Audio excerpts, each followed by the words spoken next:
Assalamualaikum warahmatullahi wabarakatuh. Pada malam ini kita akan mempresentasikan mata kuliah berjudul Manajemen Pemasaran Jasa. Yang pertama ini ada tentang bab 1, yaitu konsep dan sistem pemasaran jasa. Yang pertama bisa kita lihat terlebih dahulu terkait pendahuluannya. Jadi setiap perusahaan itu memiliki strategi masing-masing.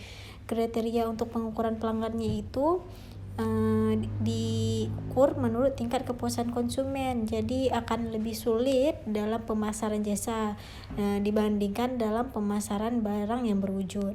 Dalam pemasaran jasa ini, interaksi antara karyawan dengan konsumen itu adalah salah satu hal yang paling penting, dan pada akhirnya ini akan membentuk tingkatan kepuasan kepada konsumen. Yang kedua, kita lihat konsep pemasaran jasa. Jadi pemasaran jasa ini tidak bisa dipahami secara konseptual. Apa yang disebut dengan jasa sebagai objek pemasaran yang terdiri dari pengembangan konseptual, jasa sebagai penawaran atau objek yang akan dipasarkan. Selanjutnya kita di sini bisa melihat 7P, yaitu bauran pemasaran menurut P. Harto. Yang pertama ada place, yang kedua ada price, yang ketiga ada promotion, yang keempat ada people, yang kelima ada process, yang keenam ada physical environment, dan yang terakhir itu ada product. Ini semua 7P ini termasuk beberapa hal yang dilihat dari target marketnya. Jadi kalau membangun sebuah perusahaan itu harus dilihat dulu target marketnya, dan harus dibentuk dulu 7P ini. Selanjutnya kita bisa melihat nih beberapa strategi yang bisa kita terapkan dalam perusahaan untuk meningkatkan omset. Yang pertama, memperkuat brand perusahaan. Yang kedua, mengenali pelanggannya. Yang ketiga, melakukan promosi. Yang keempat, memilih lokasi yang paling strategis. Yang kelima, menggunakan internet sebagai media untuk marketing. Yang kelima, menerapkan SEO dan SEM. Yang terakhir, meningkatkan kualitas layanan jasanya. Yang selanjutnya kita lanjutkan pada bab 2, yaitu terkait dinamika bisnis jasa dan pentingnya pemasaran jasa. Yang pertama kita lihat dulu nih, industri jasa di era evolusi industri 4.0. Jadi sektor jasa itu sangat mendominasi perekonomian di dunia ini sebagai hasil dari pertumbuhan bisnis yang cukup besar selama beberapa dekade terakhir. Era layanan baru ini ditandai dengan dominasi pekerjaan layanan yang membutuhkan pengetahuan profesional serta keterampilan dan kualifikasi baru, terutama di bidang layanan pelanggan.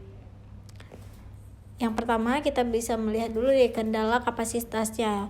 Apa itu kendala kapasitas? Kendala kapasitas ini adalah langkah awal dalam mendesain strategi permintaan dan penawaran. Jadi kalau ada manajer yang kreatif akan mampu memperluas kapasitas jasa. Jadi seorang manajer itu sangat dibutuhkan ide-idenya di dalam sebuah perusahaan. Yang kedua ada pola permintaan. Pola permintaan ini bisa dikelompokkan ke dalam permintaan yang dapat diprediksi ataupun yang permintaan yang random.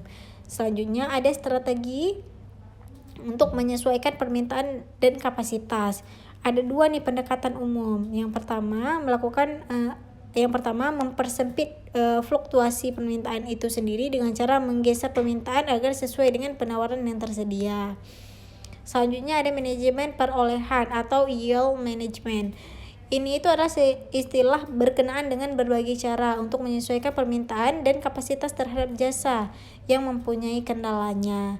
Tujuan dari manajemen perolehan ini yaitu memperoleh profit yang optimum. Selanjutnya ada strategi antrian.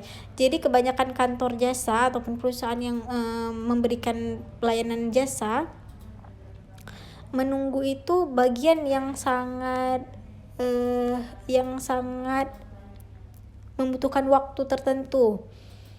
Jadi pelanggan seperti pelanggan bank, customer bank di kantor pos maupun di rumah sakit itu sangat memicu ketidaksenangan secara psikologisnya kepada konsumen. Jadi setiap perusahaan itu menerapkan sistem antrian ini. Terima kasih.